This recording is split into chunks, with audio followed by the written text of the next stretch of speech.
is that level of treatment or relationship I'm building with customers. The same with suppliers. Mm-hmm. And I got to give credit to guys like Josh Carson. Like, I had a phone call with him today, and he kept referring to me as a trade partner. It's just natural to him. And he shows that time and time again that I am a valued partner on projects that he and Moss are a part of. Every single individual has a story to tell, and they're great stories that need to be heard. I want every listener to know they have the ability to change the world.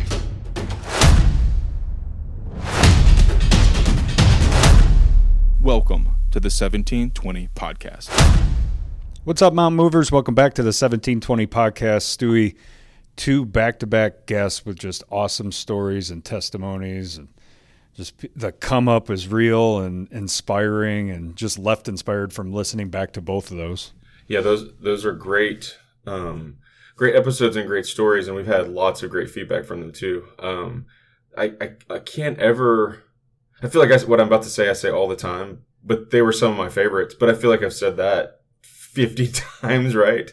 And I hope it comes through for listeners. But I just really enjoy hearing people's stories because they give people who need a roadmap sometimes a roadmap. They encourage people sometimes when they need to be encouraged. It gives people a little bit of perspective into what it all looks like when oftentimes you only see the end result. Everybody always sees the Facebook post, but they don't see what happened to make it, that sort of thing.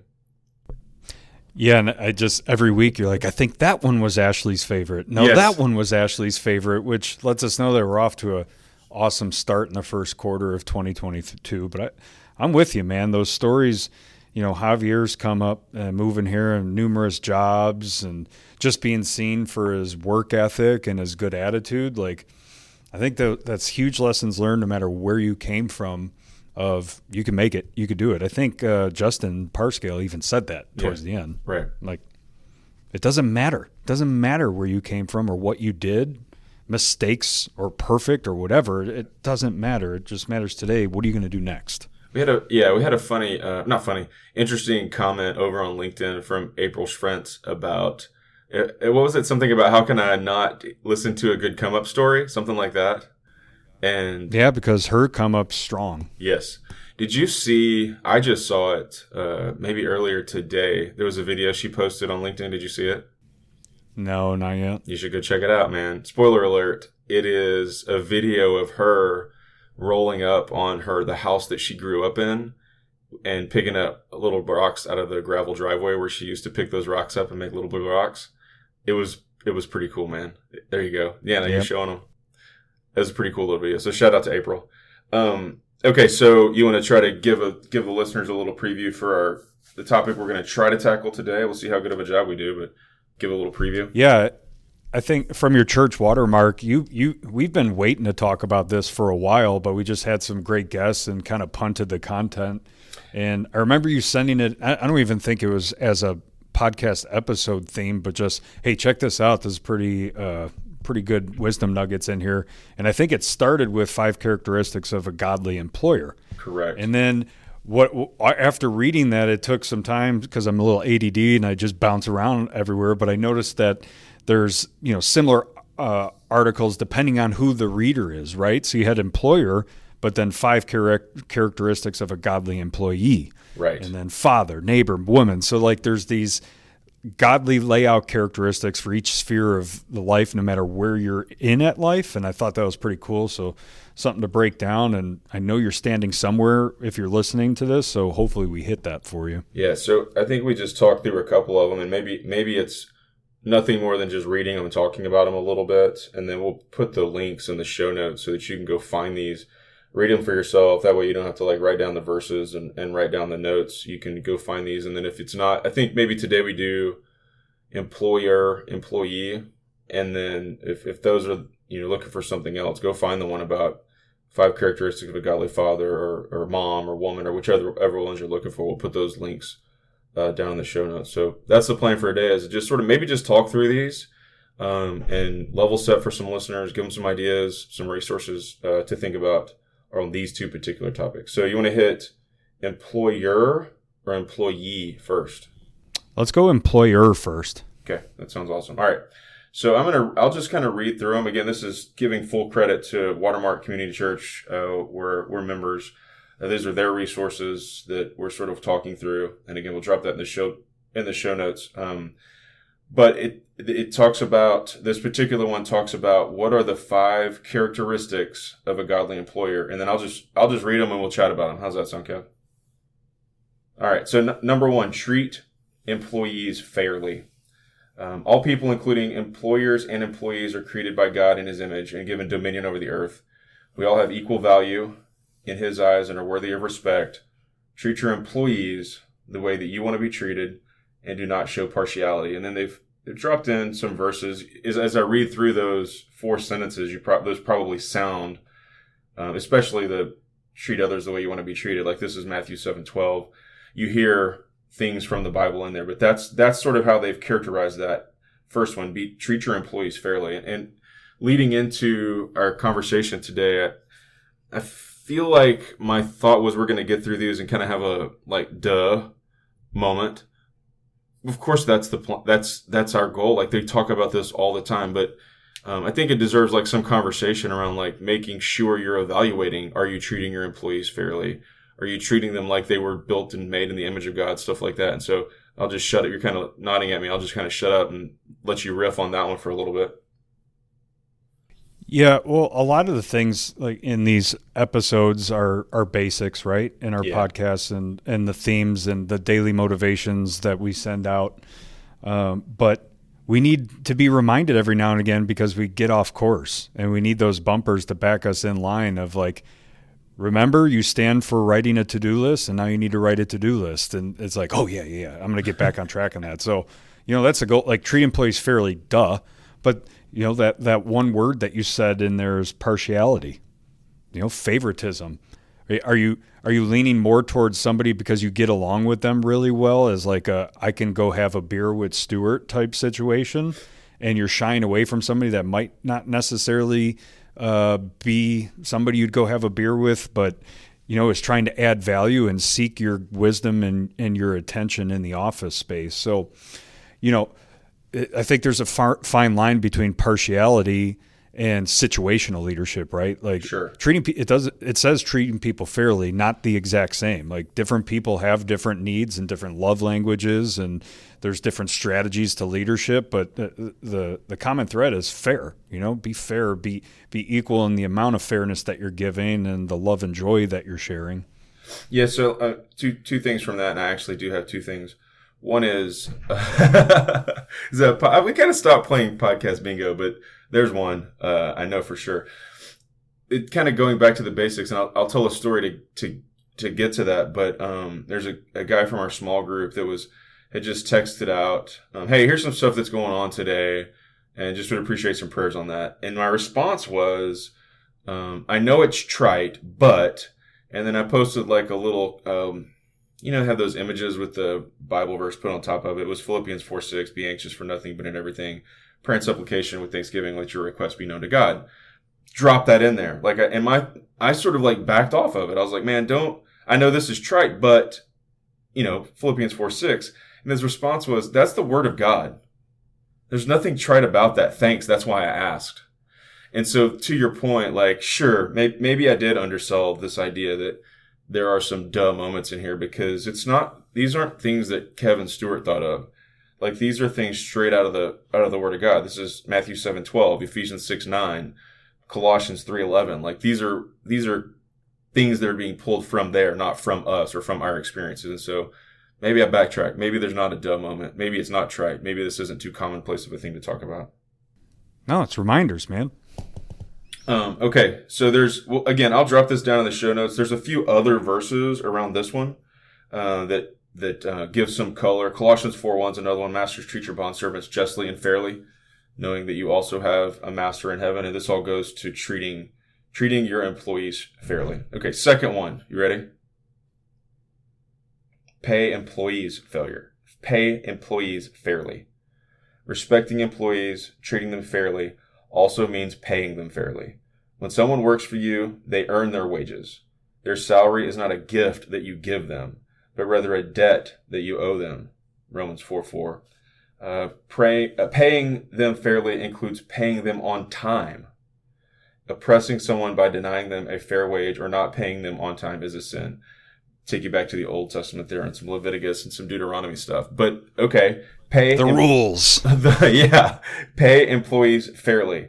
Man, that dumb moment also. But how often do you think conversations? And I'm not saying I'm involved in them. Conversations don't revolve around, is this a fair amount of pay? The conversation revolves around, what could we get them to take, or what's the least amount that we could pay them to do this job, as opposed to what's a fair pay for this job. Yes. I had that written down as you were talking in quotes that I've heard from numerous leaders in our space. Like, hey, your goal is to pay as least as possible for every single person. I'm like, man, that might be your goal. That ain't my goal. Right. Like, man, I want to be above fair. I want to, if my purpose in life is to impact people's lives in a positive way, it can't just be through making them feel good when they're here. They got to be compensated. Yeah. And it's crazy to me what's out there at large. Like, we're on a hiring blitz right now for our shop, and we're trying to like double our employees right now as we move into the new space. And you hear some of these stories, like a hardworking guy with a positive attitude, all the character traits we're looking for somebody. Mm-hmm. And I won't say his rate, but he's been at this same rate for 9 years without any movement. Inflation's been crazy in 9 years. Right. You know, so like if you've stayed the same, it's actually kind of a demotion. And at the rate that you're at, you just start doing some basic math, and you're like, if you're the breadwinner, how are you doing this? Like, how are you able to float everything and keep your family above water? And man, every decision's probably wrapped around money. And if you have a little bit of compassion, hopefully you're thinking through that and like, yeah, I could probably get this person for this, but what if I bumped it up $2 an hour? Like, right. The appreciation and the happiness and joy that they may have because of this and the impact it might make on their family, then in turn turns into results, which is just a byproduct of you doing the right thing. Yeah. All really well said. So that one is number 2, pay employees fairly. And there's a few other, just like the first one, there's a few other verses that lie underneath that in addition to the ones I said. The next one, this one's a pretty good one. Oh, they're all pretty good. This one's a pretty good one. Number 3, treat your customers and suppliers fairly. So this is outside of your doors, right? This is the 5 characteristics of a godly employer, but not talking about looking towards your employees. This is other people outside your doors. Besides being responsible for how you treat your employees, you're also responsible for how, and the people you manage, treat those you do business with. There's an interesting parentheses there. For how you, open parentheses, and the people you manage, close parentheses, treat those you do business with. The Bible has many warnings about using false measurements, which when buying or selling commodities is a way to defraud people by not fully delivering or paying what was promised. And you should be honest and fair in all your dealings. Integrity is the best long-term business plan. It gives you a little Proverbs 10:9 shout out there. Whoever walks in integrity walks securely, but he who makes his way crooked will be found out. And man, there's a lot of extra verses in there about lying and using unequal weights and righteousness in the context of revenue and all these sort of little nuggets from Proverbs, which is a great, like, rich place to hang out if you're looking for a place to hang out these days. So that's it. Treat customers and suppliers fairly. I'll let you riff on that, and then I have a few comments on the backside. Go. Well, from my background in business development before being in overall operations, like, how I treated customers was a focal point, right? Like, there's strategies behind it and lessons learned and getting away from the sales pitch and just building genuine relationships, right?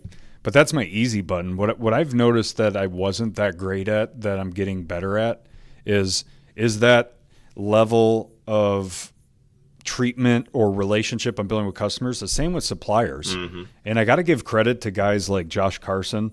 Like, I had a phone call with him today, and he kept referring to me as a trade partner. It's just natural to him. And he shows that time and time again that I am a valued partner on projects that he and Moss are a part of, or throughout Josh's career.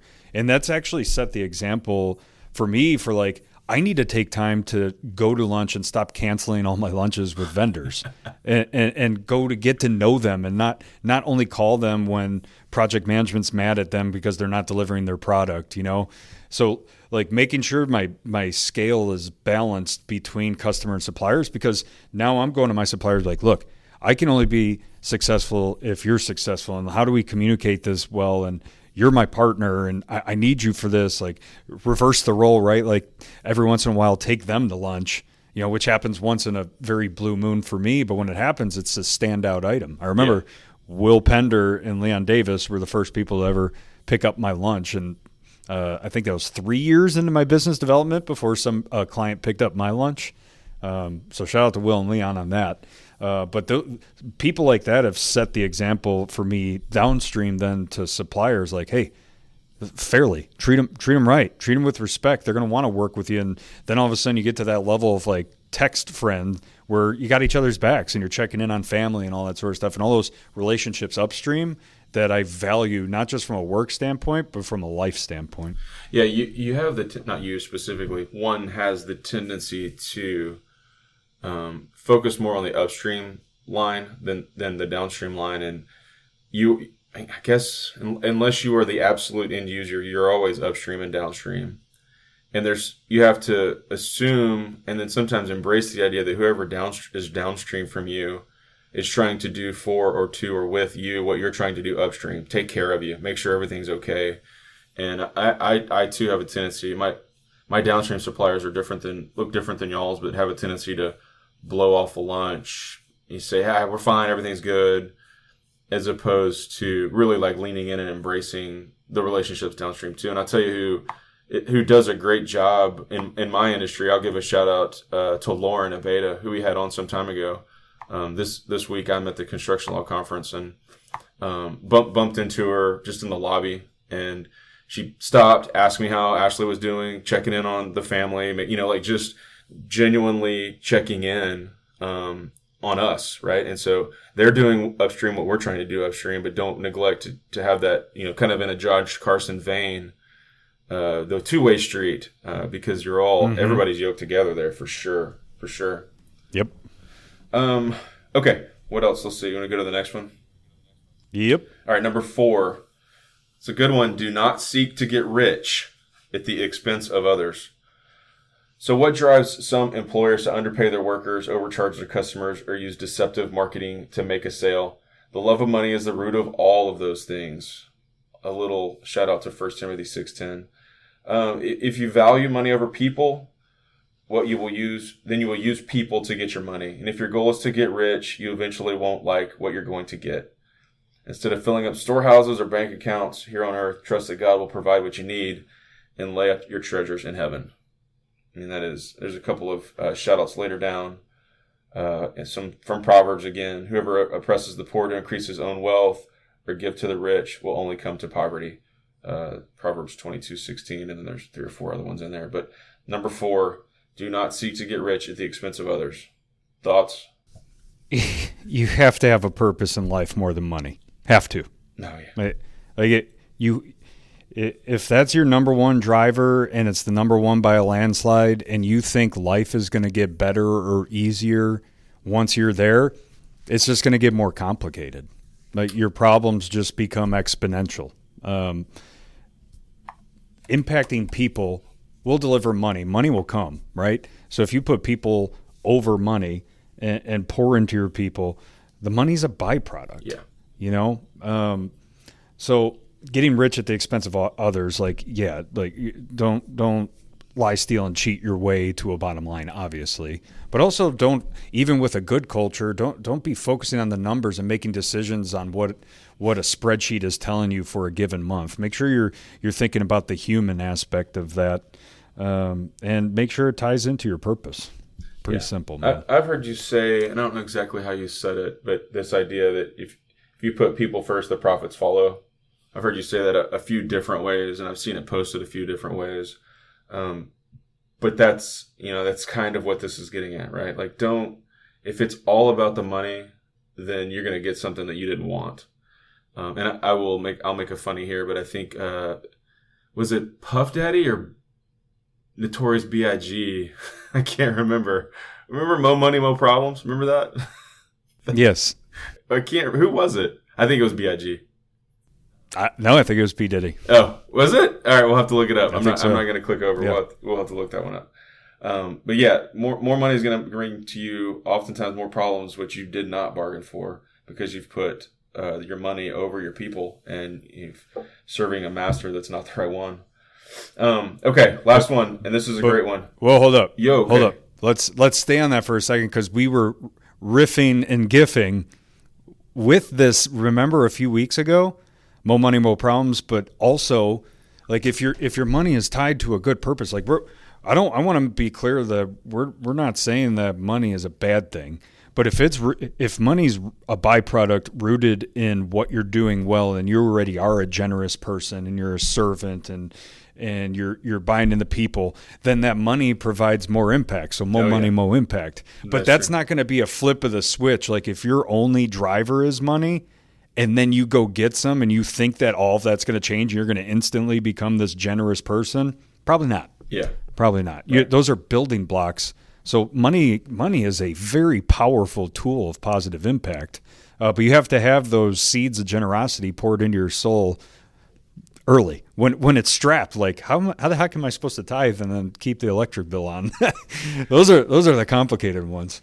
We've had Chad Lawson, again, former guest, and I have had that conversation. Shoot, he might have said it when he was on with us about some of the things that they do with African New Life and whatnot, and the idea of like if we were to have some sort of economic collapse or things got tight in their family or whatever, the first things to go are going out to eat or whatever, and television or whatever, because there's no way that they stop giving in those areas and spaces where they're giving. And I mean, that's it. Like those are the seeds of generosity that are planted, that have grown into something huge for their family, that is definitely sort of giving them the harvest that they've planted. I don't know if that's the right analogy there, but keeping them rooted. There's the plant analogy I'm looking for. There you go. All right. Seeds, roots, plants, trees. Roots, plant. I don't know. Harvest things. Squirrel. Number five. And this is a really good one. Be a servant. So much of what we talk about on the podcast is servant leadership, putting others first. And this one is right on point. If you want to be a godly leader, you should focus on being a servant to all. That's the example Jesus set for us and told us to emulate. Serve your employees, serve your customers, and humbly consider others' interests ahead of your own. Philippians 2:3-8. Mark 9:35, where Jesus calls the disciples and says, if anyone wants to be first, they're going to have to be last and a servant of all. There's more references here to the Gospels than on some of the other ones, because this is really focused on the servant leadership of Christ, and putting others before yourself. And so, man, if we can talk about that, but holy mackerel, we've been talking about this for a long time. Yeah, if you're a selfish person, go be selfish by serving others, because there's so much self-gratification for when you build somebody up or connect a dot or add value to somebody's life. Like you are not giving something up. You are getting something out of that deal. A lot of satisfaction, joy, like the feeling I get when I'm able to effectively serve somebody is like no other, man. So this might be a struggle for others, but it's automatic in my life. Like this is what I'm here for, right? To be a servant. It's our calling as a leader, as followers of Christ, like you name it, man. But if it's not your natural tendency, try it on for size. Yeah. I promise you're going to get some self-gratification from it.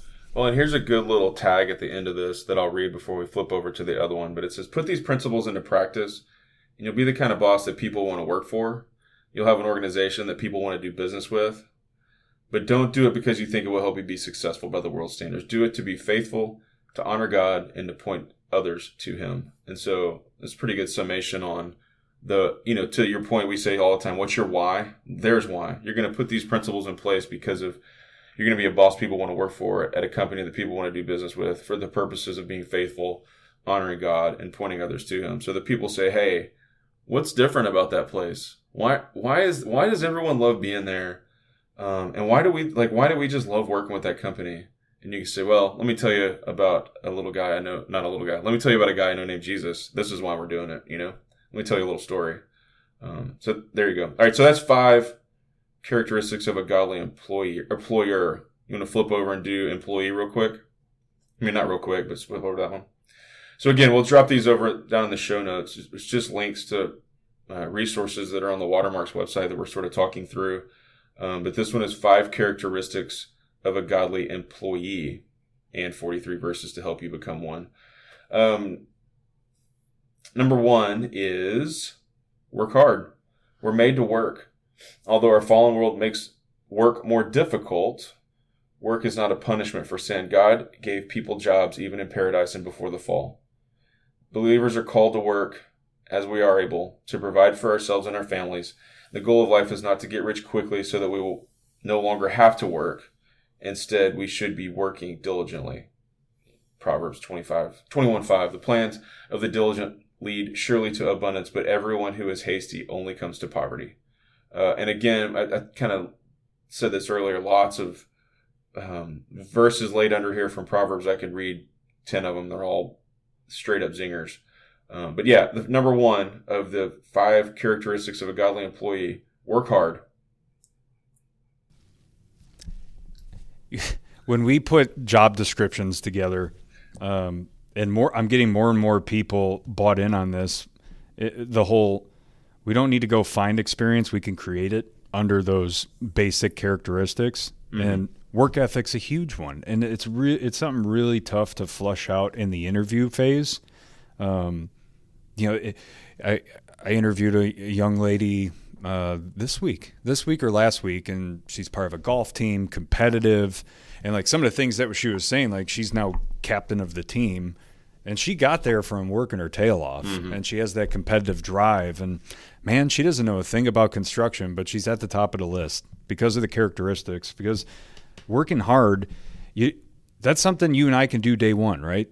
You and I both go into the glass business, and we both know nothing.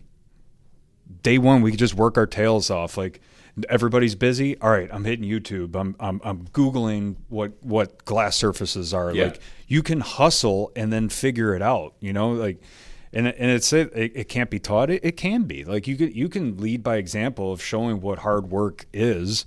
I think that's where you see a lot of people learn from their parents and see their parents hustle, and they're like, it's ingrained in them.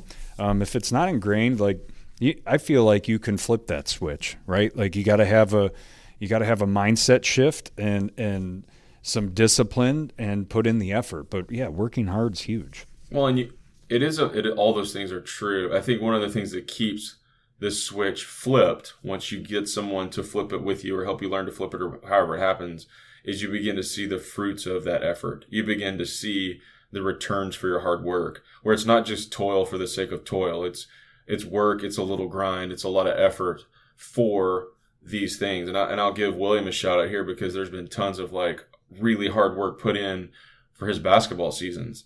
And he had a great season this year, but nothing was given to him. It wasn't given, like, he didn't show up and he was 6'8". He's a regularly sized athlete who just worked his tail off to get all of it. And it's again, it sounds trite, but the hard work always pays off, notwithstanding the fact that we're biblically called to work hard. And so there is some payoff, but sometimes, it's not promised here, but you are called to do it. So if you flip through some of these, I would encourage you guys to go hit the show notes and look through some of these, because there are great other verses, some of which may ring more home for you. Maybe we skipped over something that like really hits home, but there's probably 10 of them that lie underneath this general principle. Number 1, work hard. All right, number 2, work well. We're not only called to work, but to work well, as if we're working for God himself. There's a reference here to Colossians 3:23 and 24, which I think is a great one. Here, I'll read it. It says, "Whatever you do, work heartily, as for the Lord and not for men, knowing that from the Lord you will receive the inheritance as your reward. You are serving the Lord Christ." God's the one who gives us the ability to work, and it honors him when we steward those gifts well. Excellent work will be recognized and rewarded either by other people, Daniel 6:3, or by God, Revelation 22:12. Work well. So don't just do stuff. Do it well. Do it with honesty, integrity, execution, those sort of things. That you're just nodding like, yep. Yeah, well, what's that phrase? Don't work hard, work smart. Well, what if you did both? Right. What if you work smart and hard, you know? You kind of went to the work smart side of working well because the article doesn't really give a description of exactly what they're looking for there. But I was thinking of, do your work with a level of integrity and character. Yeah. Because integrity and character are also standout characteristics and qualifications that your employer is looking for in a standout worker that turns into a standout manager that turns out into a standout leader. So you're doing the right thing when nobody's looking, right? Your boss isn't always over your shoulder watching you. Are you being safe on the job site when they're not around? When your safety person's not around, are you still wearing all your PPE? Like all that sort of stuff. Like you're carrying yourself with a level of integrity and you're working your tail off, but you're also doing it the right way. Yeah. Let me jump to 3. Serve your employer. This is a great one. Not because I am an employer and I want to tell people to serve your employer, but because I think this is the best one ever. No, there are 2 really good nuggets in here. Although you can choose to be a godly employee, you're not guaranteed to have a godly employer. You are still called to obey those who are in authority over you, not because they're good or righteous, but because you serve a good and righteous God. There's a cite to Titus 2:9 and 10. You should serve your employer with integrity, even when they're not looking. Don't just put on a show in order to gain and win their approval. By doing so, you provide a positive example and potentially create opportunities to share the gospel. Philippians 2:14 and 16. And then most of the sites here are from the New Testament.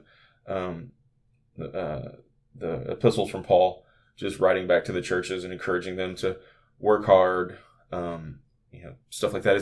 These are different sites back to the Bible here. But serve your employer, and the part that jumped out to me is you're not called to obey those who are in authority over you, not because you are called not because they're good or righteous, but because you serve a good and righteous God. It's not about them; it's about you doing what you're supposed to be doing. That sort of thing. Yeah, there's times in my career, and I'm sure your career, where the best idea did not win, right? Yeah. He's got to go fall in line. You got to fall in line and just get the work done, as long as it's not like an ethical problem or a legal thing, or it's going to cause somebody to get hurt, right. Something like that. Right. There's just times where the boss is saying we're going to do it my way because I'm the boss and I say so. And I've been a part of that, right? And you say, yes, sir. And you just keep going, right? And the quicker you just keep going, the quicker you get out of your mind rather than stewing over it and getting angry and anxious and fearful or whatever negative emotions come from that inaction. Just take action. Just go. Right. It'll be over. I think humanity's tendency, especially when you've had an opportunity to speak up and weren't your idea, what didn't win, the best idea didn't win, I'll say, is to begrudgingly undermine the directive as opposed to saying, okay, well, we picked a good idea, we didn't pick a good idea, but that was what I was told to do. And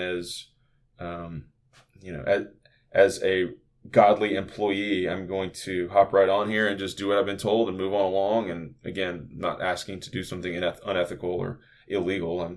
They're just doing it a different way that I would want to do it. And I'm all in because I am serving a good and righteous God. And that's the example I want out there, is that I'm going to be that person. All right. Number 4, don't sin in your work. There's an exception here. This is we already previewed this one. There's an exception to the above rule.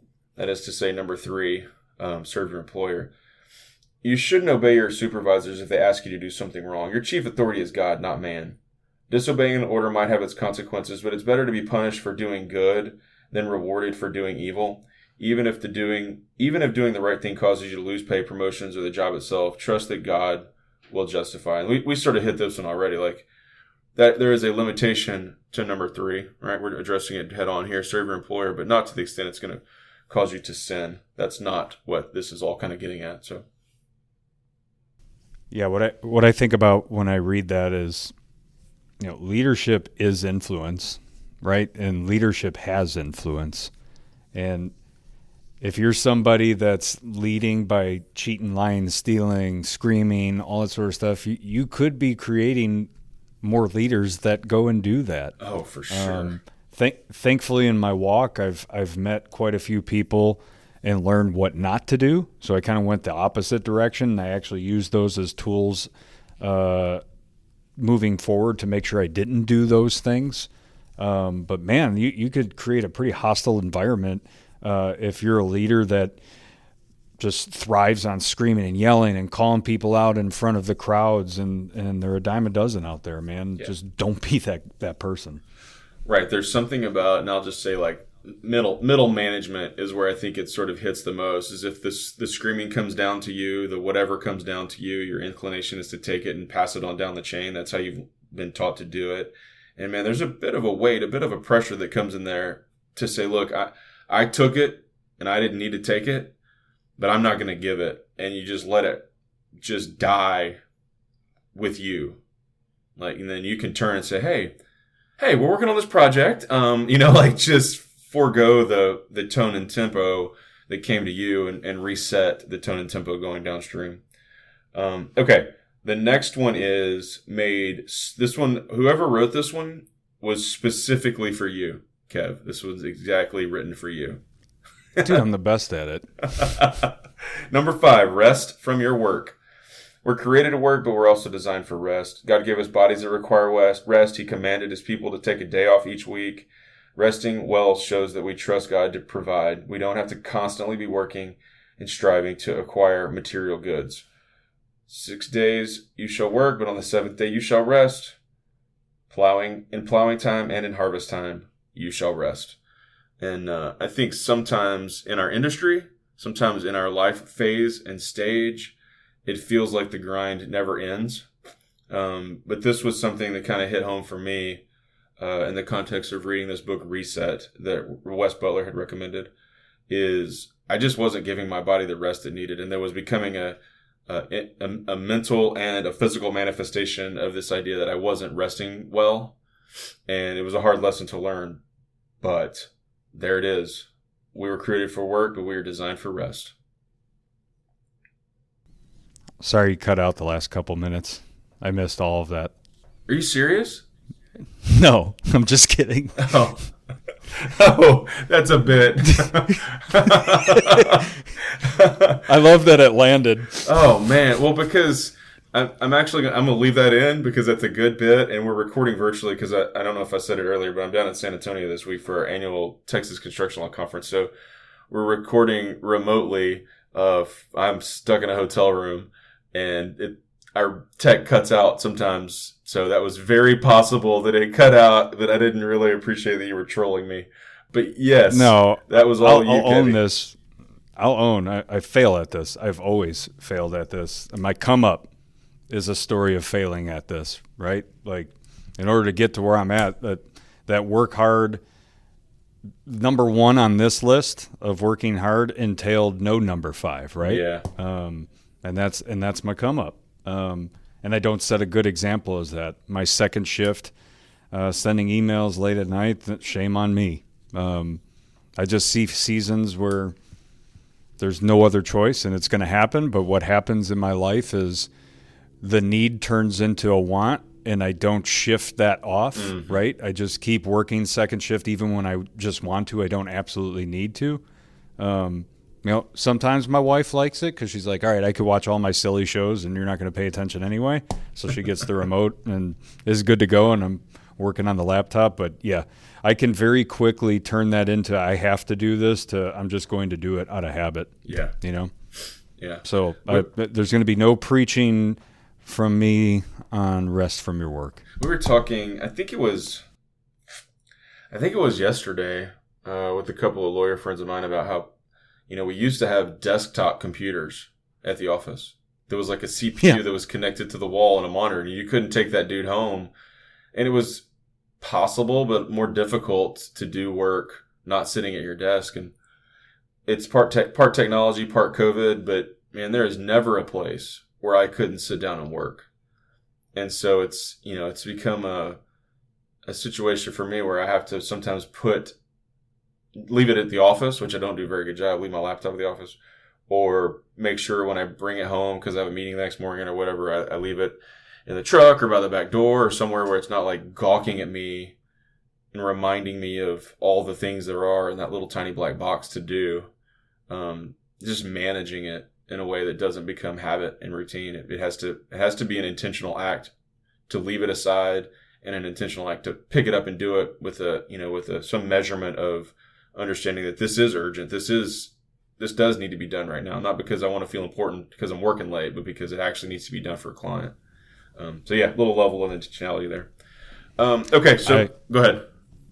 I was going to say, similar example to the desktop computer. I remember being an assistant PM, and the Blackberries were coming out, and it was super hot. And I was like, man, I want one of those. That's super cool. And I'm pleading, like, can I get one? Can I get one? And I remember finally they're like, all right, we'll get you one. And my boss handed it to me, and he goes, just know what you just unlocked. As he's handing me the box. What was it, a Blackberry, right? With the scroll wheel? Yeah, because we called them crackberries because you get so addicted to it. He's like, I got you 24/7 now. As soon as he handed me that thing, and I was like, like the gulp, like, oh boy, man, was he right? Yeah, and it's had you ever since. Yeah, I used to think that dudes, because you see dudes carrying around 2 cell phones sometimes, and I used to think, that's so silly. Like, you don't need 2 cell phones. And now I think, oh no, they were ahead of the curve before the curve, in a sense that one of those was their personal cell phone, and nobody at the office knew that number, and it didn't have their work email on it, and they took that when they went to the ball game to make sure mom could get in touch with them. You know how less distracted I was in the moment before that? And I don't mean from like being distracted on like social media and all that. I mean like distracted from emails and calls and texts, like for work-related items, where I still remember vividly going to different job sites for a half a day and not having a clue what's happening in my inbox because I'm not back in my office yet. Right. And then you'd get back and there's the storm when you get back and you start working on it. And it was actually more peaceful because so what if I knew about it before? If there's nothing I could do about it till I got back anyway, then all it did was just ruin my day. Correct. So, yeah, ignorance was bliss, man. We could do a whole episode, and maybe we should, on like email management. But there's a lot of strategies and theories about how you should or shouldn't be managing it now to sort of simulate that 2000 diggity environment when it wasn't everything urgent. But we'll do that some other day. Okay, let me wrap us up and get us going here. So just to recap, today we do 5 characteristics of a godly employer, 5 characteristics of a godly employee, all 100% ripped off from watermark.org's website. Again, we'll drop it in the show notes. And just remind you guys that not only was it these 2, there are others out there too that are equally good. Characteristics of a godly man, godly woman, neighbor, father, and mother. And those are all really good ones too. So if this was interesting, again, you can check it out in the show notes. Click over to some of those other resources, and hope you guys pulled something out from today's episode that was pretty cool. Kev, anything else before we wrap? No, man. Enjoy your convention. Tell Lauren I said what's up. I will. All right, I appreciate it. We'll see you guys next week. And until then, y'all get out there and move some mountains.